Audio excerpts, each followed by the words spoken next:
to Anna Poehali, a channel where we are discussing the intersection of disability, sexuality, and art. And here today, a special guest for me. It is all co-creators of the musical about disabled people in modern Great Britain, The Secret Side of Us. And I'm very excited to say hello to Ryan McDade, Samantha Cole, Ella, Greatorex, and Scott McHurley. Hello. Hi. Hello. Hi. Can you please introduce yourself and tell maybe some facts about yourself? Where are you? What is this musical about? And also maybe share something about your disability. Okay. So I'm Ryan McDade and I am 26 and I became involved in Secret Sides of Us through being on the youth board at Nottingham Playhouse, and I am definitely the musical theatre geek of the group. And so when this opportunity came about, I jumped at the chance because I myself have quadriplegic cerebral palsy and I felt very underrepresented within the musical theatre industry. So that's why I became involved in this. Okay, thank you. And what about other participants? Hi, I'm Ella. I have cerebral palsy, gross motor function level 2/3, and also autism. I was late diagnosed. I love musical theatre, as well as going to the theatre rather frequently. I've also performed on stage myself in productions with Bright Lights Theatre School, Bright Lights Plus, and Rare Productions. Alongside musical theatre, I studied level 3 performing arts at Loughborough College and graduated from Nottingham College in May 2024 with a level 5 foundation degree in acting. I also love reading, clubbercise, and swimming. In developing our show, I helped to co-create the character of Serena, and this experience has also been my first time being part of the creative team for a musical. Wow, that's great introduction. Samantha, what is your experience with this musical? So I'm the oldest member of the co-creation team, and I actually found out about it partially because I was already involved in some of the participation work that the Nottingham Playhouse does. So I always kept an eye on the website as to coming new projects. Then I also realized that Scott and I followed each other on Twitter, and I'd actually we'd had some conversations before this regarding his previous musical, Stoma the Musical. And as someone with a stoma myself, I found that very interesting. My underlying disability is a spinal cord injury, but I do walk. But I have a paralyzed bladder and bowel. And I helped co-create Mollie and Theo. And yeah, it's a really lovely sunny day here in Nottingham. You can see everyone's got, well, most of us have got sun streaming through the windows. I'm not sure about Scott in his shed. Yes, Scott, am I right? Are you writing the music and the script for this music? Yeah, sorry, I just turned my phone off. Yes, so one second. Yep, I'm Scott McHurley. I am the scriptwriter and composer for Secret Sides of Us, and my job's basically just been to take all the fabulous ideas that the co-creators have come up with and turn it into a stage musical. So as Samantha said, I've this is my second main musical. My first was a radio show called Stoma the Musical because I myself have a stoma and I've got a history of ulcerative colitis and I currently have divergent proctitis as well. Okay, excellent. And could you please tell some words about how the idea of Secret Side of Us come to life? And what was the first impulse, actually? Ella, I bet you have an answer for this. Yes. So with Nottingham Playhouse supporting the production, we started sessions there each week talking about our favourite musicals and sharing stories of our life experiences. Sharing our lived experiences of disability with each other led us to create three main disabled characters and one supporting disabled character, each with our own personal stamps on them. And how did your own lived experiences influence the plot and tone of this musical? So, was it like the stories of your some actual life experiences? Yes, it was actually based on our life experiences. So, as a co-creator, I can see a little bit of myself in each of our three heroes, Serena, Theo, and Tilly.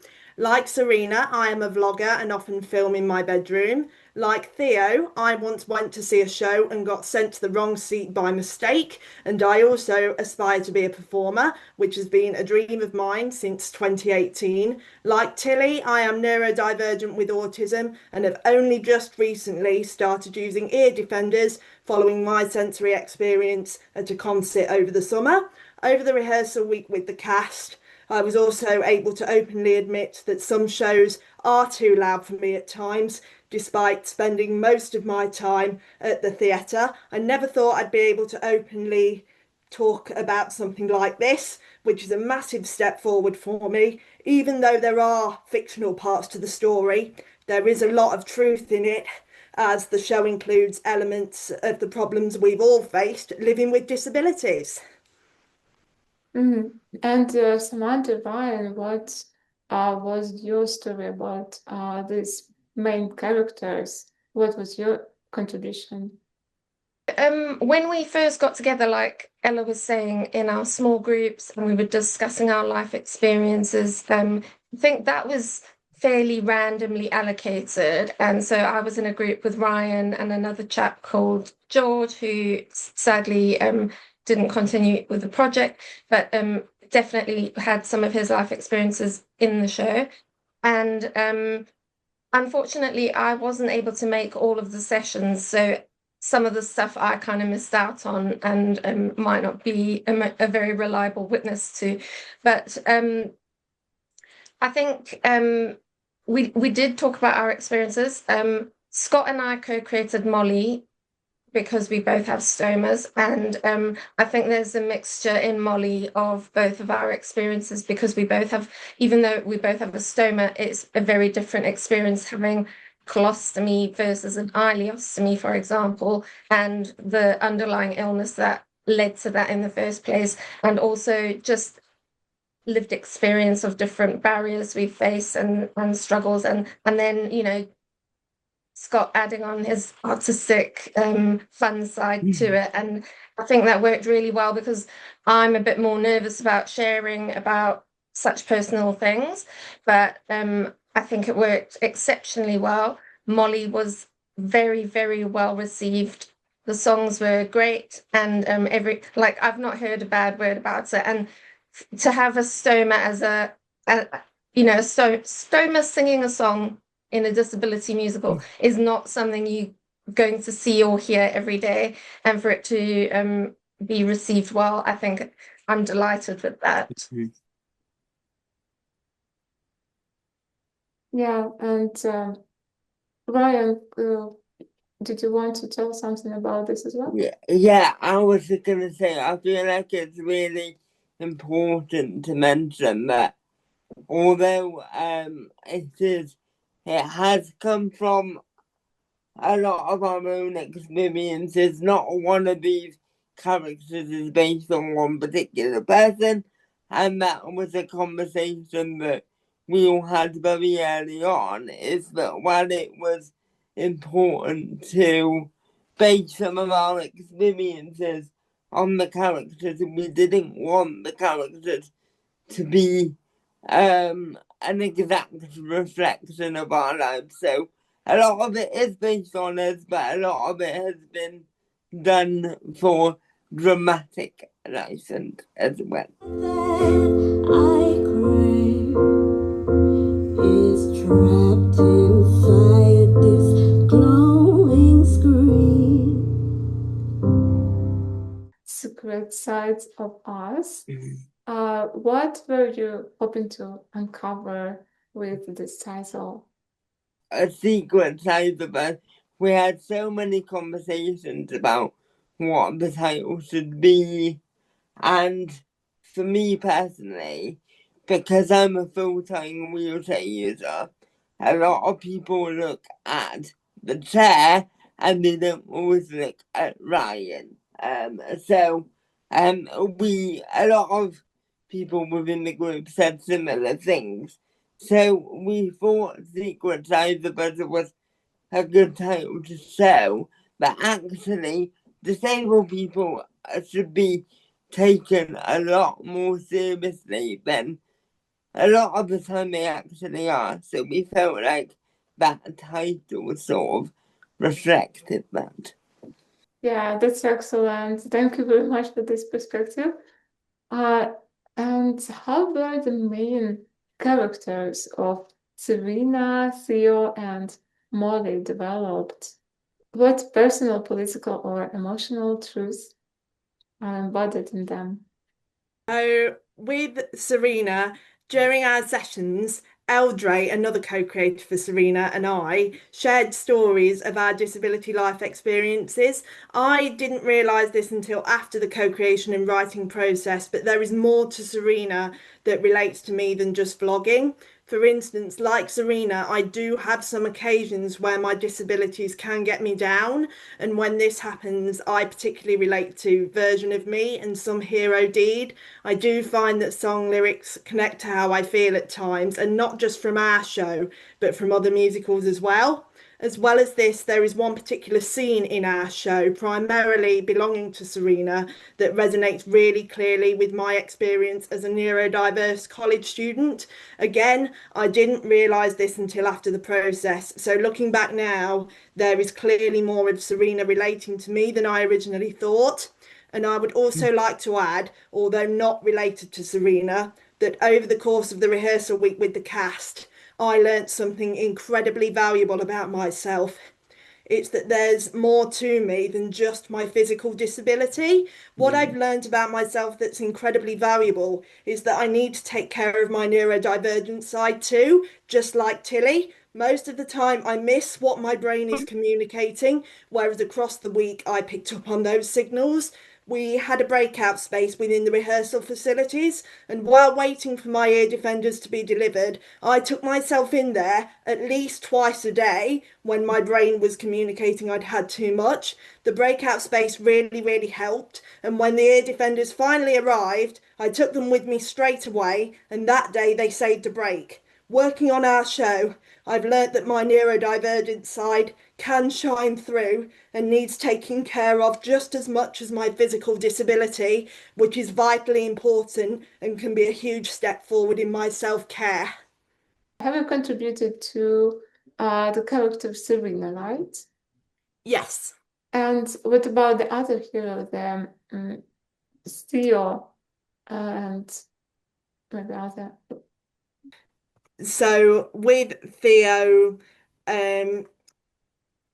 what happened there was I contributed to him when I talked about my experience of having once been to see a show and accidentally got sent to the wrong seat. So having brought that up, and we were a bit stuck with what problem to give Theo, we agreed, you know what?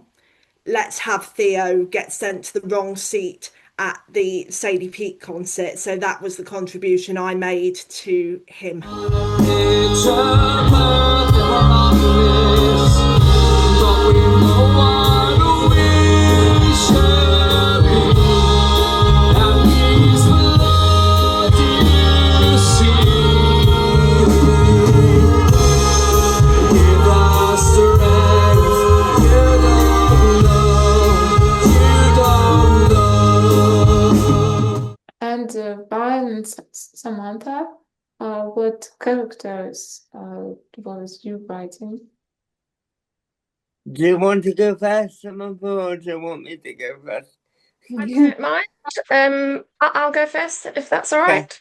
Yeah. So I helped with Theo and Mollie. Mollie, as such, wasn't one of our three main hero characters, but I think after watching the workshop a couple of times, I realized how powerful she is as a character.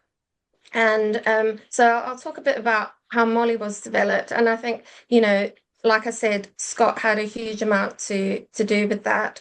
But if we're talking about sort of uncovering emotional truths and political truths, he does talk about at one point, I can't remember the exact line, but she's saying, I've chained myself to enough bus stops or bus railings to last a lifetime, kind of referencing the disability protests from back in the day. And I was actually looking that up earlier just to make sure I had the right dates and things. And I know they did them in the 70s in America, but also 1995 was the most recent sort of televised and publicized one. So that was, I was alive and kicking then. And yeah, so I think for Mollie, we wanted, as we were learning about structuring a musical, we wanted a mentor character. And I was really quite passionate about making her this almost a mother figure, but a friendly mother figure that the others could come to and ask for advice. But she was so feisty as well. And I think, yeah, I don't know if Scott wants to say anything about Mollie's creation or emotional truths that are embedded in. Yeah. I mean, one of the things I'd say is that we didn't have a character that had a disability that was fully invisible. Obviously, Serena is an ambulatory wheelchair user, and I think it was something that was quite important to both of us, but that Samantha identified quite early on in the process when we were building these characters, that actually what we were missing was representation of someone whose disability was completely invisible. And I think alongside a lot of eye-opening things, I think that will be one big eye-opening thing for the audience is actually that a lot of people with disabled lived experience you wouldn't know. But that doesn't mean that actually it's not a huge part of their lives and actually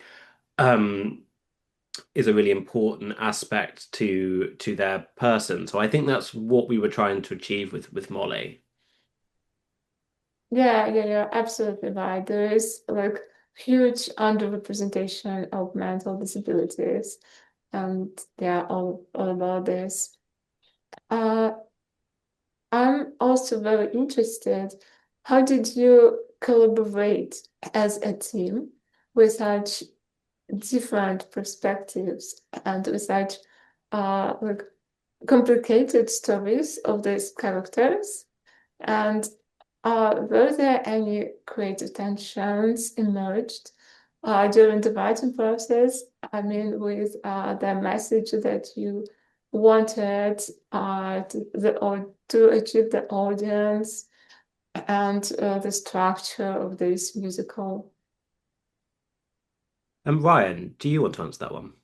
Yeah, well, I was going to talk a little bit about the creation of Theo anyway, because when we were doing the songbook sessions, there was quite a lot in the media about disabled roles not being played by disabled people, and I think at one point there was like 2 or 3 incidences within the 1 week, and I remember coming in one Saturday saying to Scott, "Oh my God, this should be like a storyline in the show because it's still happening now, and it's even more relevant now.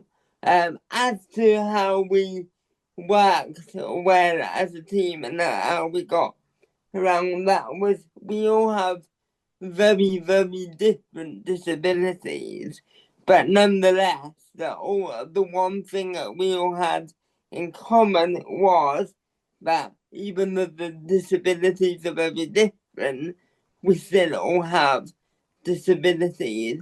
And then lots and lots of conversations came from that, and there was an immense level of trust and safeness with everybody in the room. And we have got to the end of the workshop process now, and we just all feel like one big family. So yeah, there's a weird thing that happens when you're talking about disability, because you sort of end up getting closer to somebody than maybe you would imagine, and you sort of really go beneath the surface with that. So part of the reason why we're so proud of our show is because not only because the music is brilliant, the songs are brilliant, the script is brilliant, but we've all got this unbreakable bond now through this lived experience that we've all gone through together. So yeah. Yeah, and did the story of characters shift significantly during development? Some of it did, but some of it's very as it was written. I think initially, one thing that I said we all sort of said was we want it to be a joyful story and uplifting, but at the same time, we don't want it to shy away from the truth. And I think we've really found a great balance, and we had lots of demos and different versions of the songs, but I would probably say 80-90% of it has come from the original idea and the original sort of meat on the bone, if you will. So yeah, we're all very proud of it. I also was impressed by the show because it's rare that it centers the disability and inclusion, and includes disabled artists at every level, at every step of creating and production the show, and it is excellent. I think that this show is very unique. And did you encounter resistance or doubtness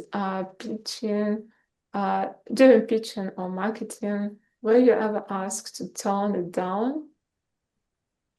Yeah, I mean, I think this might be one that one for me. So when most of what we get when we pitch the idea and we talk to people is interest and is intrigue. Actually, we get very little resistance, and actually, in some cases, everyone who has a disabled personal journey has a different experience and wants to see a different thing on stage. So in some cases, people wanted to see it tone, more. And, we had to balance actually what the co-creators wanted and what they said they wanted against sort of expectations that might be held within some camps of the wider disabled community.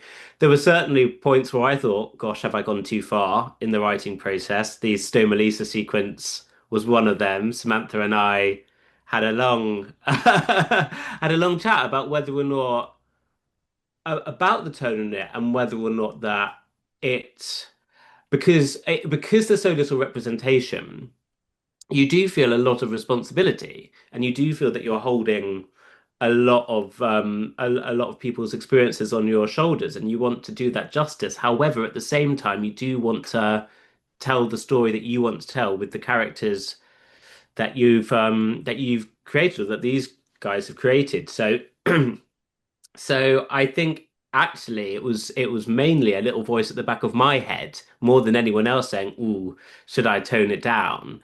But I think what we did come up with, where there are spikier sections like Stone Melissa, I think that adds a real perspective on, because the show itself is our co-creator Tammy would say gentle in general with its audience. So we, I think, can afford a few moments that are a bit spikier. That was my thoughts on it. Have you ever felt you couldn't say something on the script and during the musical? I didn't. I don't know if any of the other guys did.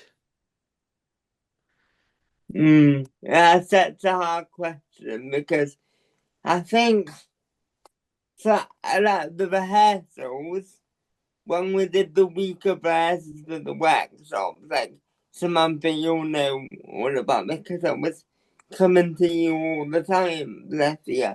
But some days, some of the themes I was like, right, okay, I can do this today. And then other days it was, oh God, I'm not looking forward to that today. Like, this is going to be really difficult. So overall, I always felt comfortable, but I think when you get professional actors in, it adds it to a whole new level because it then brings it to life.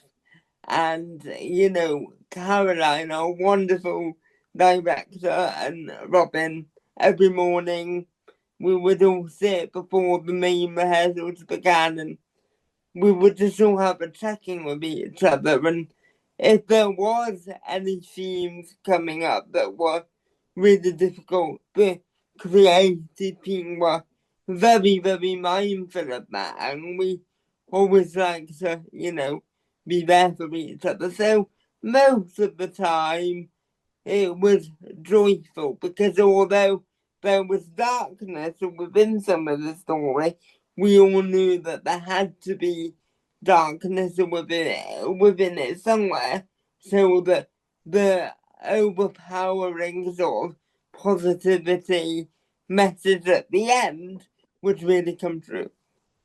So, Next question is about inspirational porn, because as a disabled advocate and an artist, I know that it's very difficult to not to motivate people actually, because they are trying to look for motivation if you're a disabled person in all of your contacts, and it's very hard to avoid such topics and to represent the true experience of disability. So how have you been navigating such things? Were you considered the inspirational porn and all of these topics? I think when you write a musical, it's particularly challenging because musical theatre often is kind of has that kind of inspiration porn vibe anyway. So what we were really careful with was, I think disability focused inspiration porn is at its worst when it basically shows disabled people doing normal things and kind of yes. goes, oh, isn't this amazing? Isn't this brilliant? So what we wanted to do is make sure our characters did extraordinary things, particularly in the second act. So the first act is this kind of coming out arc, which is really Serena's story. And then the second act is actually takes it, I think, above and beyond and it's going back to this idea of the secret sides of us, this sort of extraordinary thing. And I think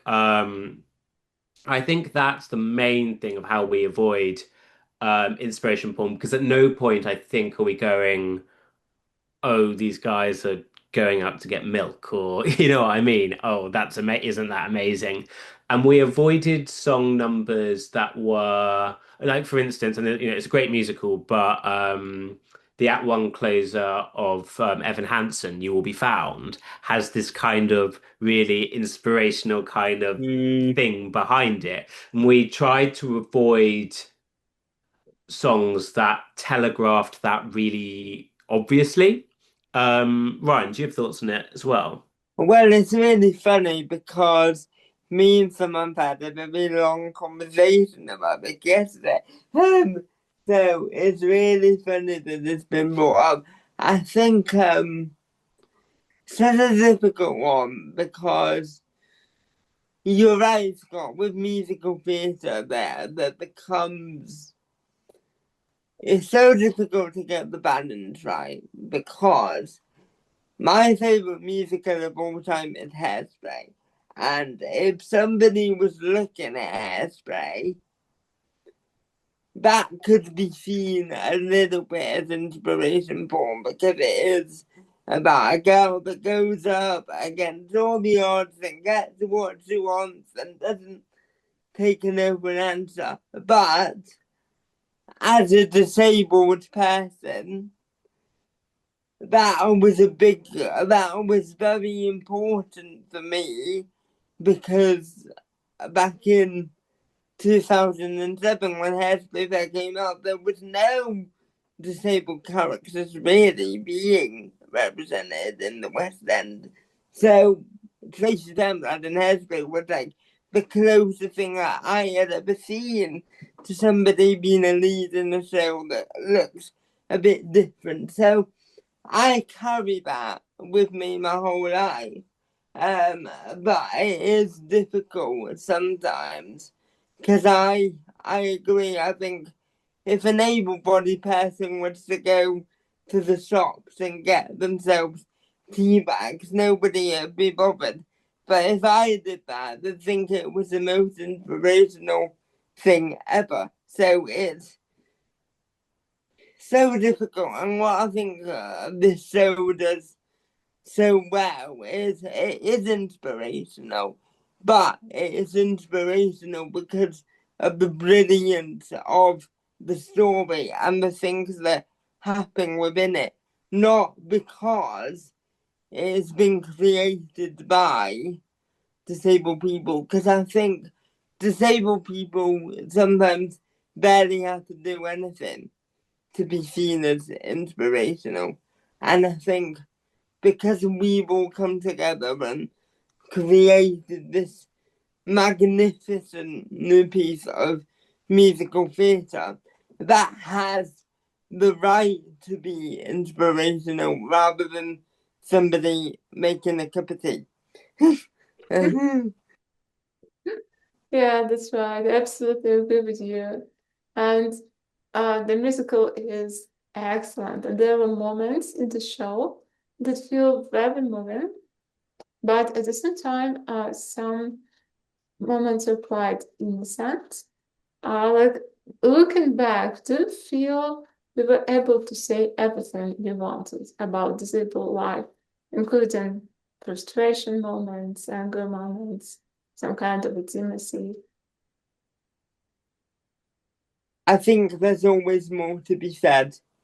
And I think that comes with anything in life, whether you're disabled or not. But I think the idea of this musical and what we wanted it to be from the get-go, we really carried that, and we've always been very mindful of this is what we want the message to be, and sort of because it's been our baby for like 2 years, the idea of actually audience seeing it was very overwhelming, and we are just so touched that audiences have seemed to really, for the most part anyway, have seemed to really enjoy it.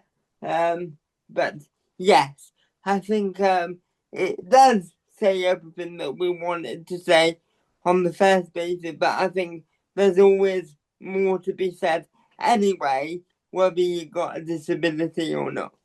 A channel, Anna Poehali, I talk openly about disabled sexuality. So my next question is, how did you approach the topics about representing sexuality in your characters in Theo and Mollie's Serena story? I can say a little bit about this because we did have several conversations that we kept kind of cycling back to regarding, do we want Theo and Daniel to potentially have sort of a love interest there? And for whatever reason, we kept coming back to let's leave it as it is, let's leave it as friendship. And it wasn't that we were afraid to add that in, but I think it was we had so much we needed to put in there as it was, that it wasn't a deliberate omission. And it was definitely something that we considered. But I don't know if anyone else has Well, anything just further to I'd say say on. on that, and this is relevant to your last question as well.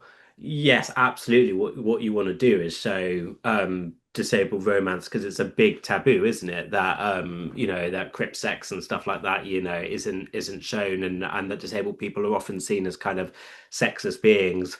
And as we as Samantha just said, we had lots of long conversations about Daniel and Theo being in a relationship. And actually that some of those conversations even happened in rehearsal week.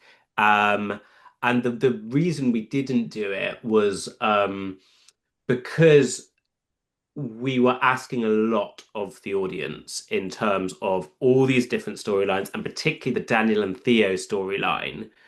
We wanted to make sure that that storyline was about Daniel's poor choices and not about romance, because that would have sort of added a complication to the fact to Daniel's poor decision making. And what we didn't want audiences to go is, oh, Theo is bitter because they were in this romantic relationship that isn't working out. We wanted Theo to be, to be righteously angry because of decisions that Daniel made. And we cut a couple of lines in the rehearsal week that could have suggested this romantic thing. And we cut those lines just because we didn't want audiences to just be going, oh, so they're a couple, are they rather than thinking about actually what is happening in their friendship. And there's also slightly something that the chemistry that Ed and Duncan, who played those roles, that chemistry just wasn't romantic at all. It was just friendship. And I think to have tried to put romance in there, I think would have just not been clear in the storytelling from the performances we were getting back from Ed and Duncan, who did a fabulous job, an amazing job. But I think just to expand on what Samantha said, that's my thoughts on it. Ella, I suspect you have thoughts on this as well. No, I Oh, actually do you not? don't. Fair So enough. Fair enough. That's okay. Ryan, do you have anything to say on that? Yeah, I mean, it's a bit of a 50-50 thing because I think love in disabled representation is important, because I think there seems to be this stigma and this sort of people having this idea that if disabled people do get into sexual relationships, that they have to go with other disabled people, which I think is absolutely wrong. I think a disabled person should go out with anybody, regardless of if they got a disability or not. So in that sense, it would have been nice to have it included, but then on the other hand, I think musical theatre, there's so many romance stories anyway, and we didn't want it to be another musical with a romance story, because musical with romance stories are everywhere to be seen. And there's a lot of difficult conversations that happen between Daniel and Theo within the story. So I didn't think that we did have that it had the same impact. Watching your Rehearsal, like the first rehearsal show, it was quite visible that the story about Theo and his friend Daniel is quite ambiguous, and it is like a subtle line between this queerness and heterosexuality, and it's I found it very interesting as well. And I also have a question that is like the continuation about this topic about sexuality and gender. As a professionals working in theater and around the theater, how do you find, are there many biases as well as expectations about disability representation? And like, was it comfortable, and have you felt freedom to express everything you wanted all the time? I really, to say I'm not a professional at this, and none of us are, and apart from Scott. By professional, I meant just people who are very experienced in this, like who knows many things about how theater works and the yeah, production around such shows. I personally felt nothing but welcoming sort of responses from people and interest in what we were doing and support. I never once felt uncomfortable in any part of this project. So I thought it was wonderful, and especially the two shows at the end, the just the sheer joy on the audience faces, everyone's response was lovely. Yeah. Yeah, but as for any more of an in-depth answer, that's all I've got, I'm afraid. Yeah, I'm so happy to hear that. And what were the like audience responses from other disabled people or able people so far? Yeah, I'll go now as well. I spoke to a young woman who is training to be an actress or actor in her second year at acting school, and has cerebral palsy, was very, very excited to talk to me about it. She actually said to me the first thing was it made me feel a bit despondent.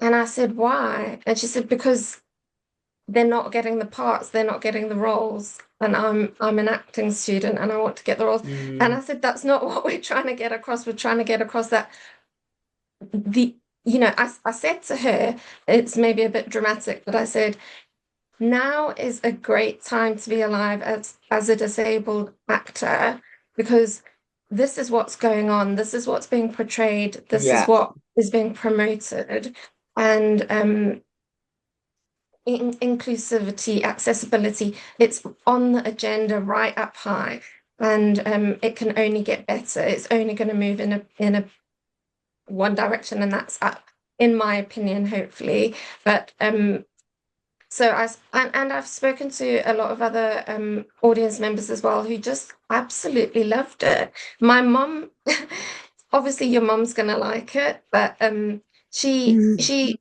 couldn't believe how good it was. And I said, well, I told you it was going to be good. And she just said it was so professional, it was so beautifully done. All the themes, even the difficult themes, were handled so sensitively and authentically. So it's been really nice to hear all of that stuff after all our hard work, and also, you don't know how the audience is going to receive it. So Can I just say as well, just to add on to that, Samantha, like that final show on that Saturday night, I said at the beginning that musical theatre has always been what I've always wanted to do, whether that be a performer or like a director, writer or whatever. and I have some experience of being an actor, and I went through that and realised that my passion was more behind the scenes. And at the end of the second show on the Saturday night, Caroline again, our wonderful director, said to all of us, she called us all up on stage, and she said, if you had one word to explain how this experience has been for you and how you feel right now, what would you say? And I said, I feel accomplished. And I also said that on the first day of rehearsals, because so many people said to me that I was too disabled to make it a musical theatre. And then I also said, yeah, and I also said to Scott right at the end, thank you for making all of our dreams come true. And I couldn't even look at him because I knew if I looked at him, I'd just break down. So yeah, it's been a wonderful experience for everybody. And Ryan, can I just add to that as well? So, since finishing the workshop performances the week before, the audiences have been absolutely loving it, and they greatly appreciate the important disability messages conveyed in it. There have definitely been high levels of audience praise and recognition, which has left us all feeling exceptionally proud and accomplished. The only challenge has been that we were all feeling very emotional when the performance is finished, not quite believing the reality of what we've all achieved together over the past 2 years. And I even left the workshop performances crying tears of joy. Yeah. And that definitely says for all of us just how immensely proud we are of the show and all our hard work. Yeah. And I think what I'd add to that as well is that the data we've got from the audiences, to be boring, is really positive. So we've had about 50 people fill out our survey where we asked people about different elements of the show.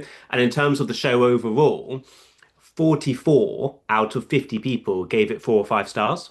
Wow. So that, I mean, that is hugely reassuring feedback. And there are some things that, we do want to tweak in the show, and that I suspect our next sort of thing we want to do is do another workshop where we kind of look at tweaking some things. But actually the sort of skeleton of what we've got seems to resonate really well with audiences. And as I said before, the disability community is a broad church, and because there's so little representation, everyone who is disabled is desperate to see what they feel and what they believe in a show. And there's no one show that's going to do that. There just simply isn't. So some people will come to the show hoping to see something and maybe not see exactly what their experience is, and that's okay. That's totally fine. This is one musical, and it's not a thesis on disability. It's not an all-encompassing treatise which is gonna, solve representation, but it is a good step, and I think we're seeing that in what the audiences are saying. Yeah, I absolutely agree. The musical is just outstanding, and yeah, it's really very professional, and it's great. And also, I think that it cannot cover all the topics around disability and include all other characters that uh, people might write and all the experiences. So yeah, we just need more such musicals. We need more such shows in all the kinds of theater and art as well, and films. So yeah, I'm just hoping that it's our future. And about the Secret Sides of Us, what are your biggest ambitions? What are your biggest vision of the future of this musical? Go on, guys. So I don't really know what's next in store for our beautiful show. I would, of course, like it to develop into a fully staged production, but my most ambitious vision for the future would be a full West End run in London. I would Yeah, absolutely love to see that yeah, happen. yeah. I said it from day one. For me personally, it'd just be a massive finger up to all the people that said I'd never get here. So yeah, the West End, definitely. I'll agree there with the West End, and I'd also really like to, with my sort of academic-y medical hat on, like to see it going around schools, or even, the DVD going around schools, because I think it's very educational, and I think young people would get a lot out of it, and need to be exposed to this kind of thing as well. Yeah, and just from the creative team point is that me, Caroline, and Robin, who are the creative team on the show, we're very keen, as I said, on doing another workshop. We're editing together pitch packages with some of the songs and some of the clips. I've actually on another screen is the video that I'm editing together as we in between this interview. So we're working really hard to try and give this show a life because I think the characters, the stories that these guys have created are phenomenal and are eye-opening and will educate, will turn heads in the right way, and we really believe in it. We're really proud of it. Yeah. So hopefully, it's only going to go up and up from here. Yeah, great. And what would you most want to see next in British theatre in the whole industry, not just in terms of disability representation, but in the every stage of production? More disabled people in disabled roles. That's what I would say. Here, here. Yes. More accessible theatres. Yes. What does it mean for you, more accessible theatres? So I think, as far as I understand, Soho Place is the only fully accessible theatre in the UK, in the West End. Not the UK, just the West End. And so to encompass all disabilities and all adaptations and needs for people. So, for example, I went to the theatre the other night somewhere in Nottingham, and I went to see a comedian. I know it's slightly different to theatre, but one of his jokes was about accessible toilets, and the theatre didn't have an accessible toilet, but he didn't know that. And I just thought, you can't in this day and age not have accessible toilets. Yeah. Never mind ramps, lifts that work, all that kind of thing that everybody, all different people with disabilities need. So I think because in my pie in the sky idea of touring schools, touring theatres, we can't bring a disabled musical to an inaccessible theatre if, our whole cast, crew, band, etc. is disabled.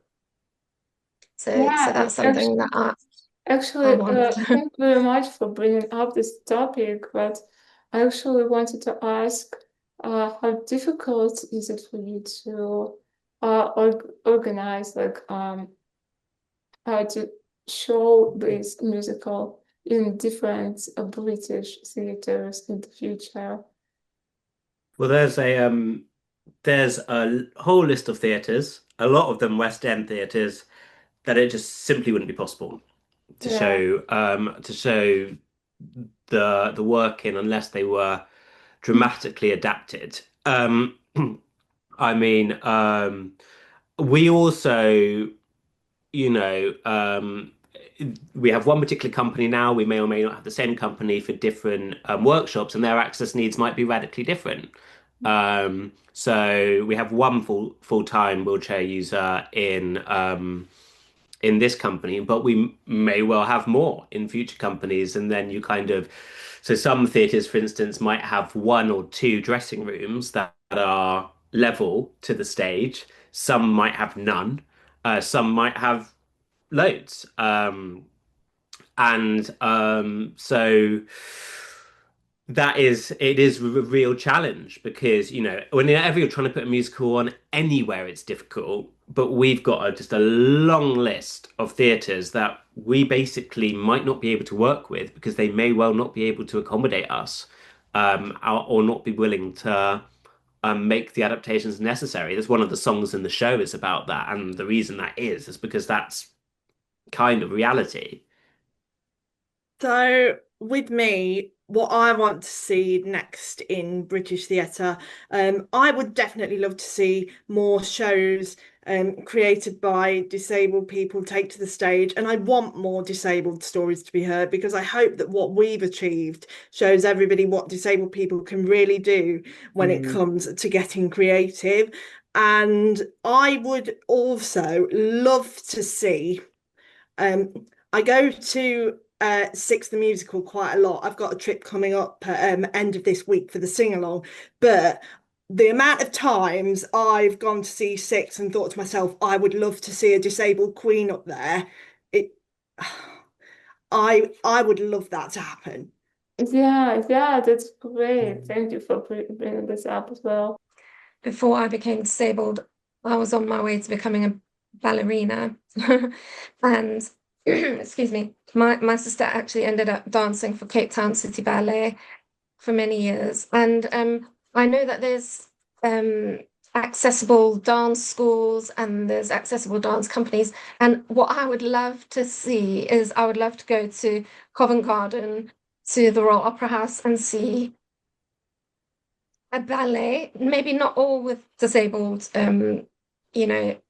dancers, because I think that would take quite a lot of doing, but probably could be done. But I would love to see some accessible dancing on stage at the Royal Ballet.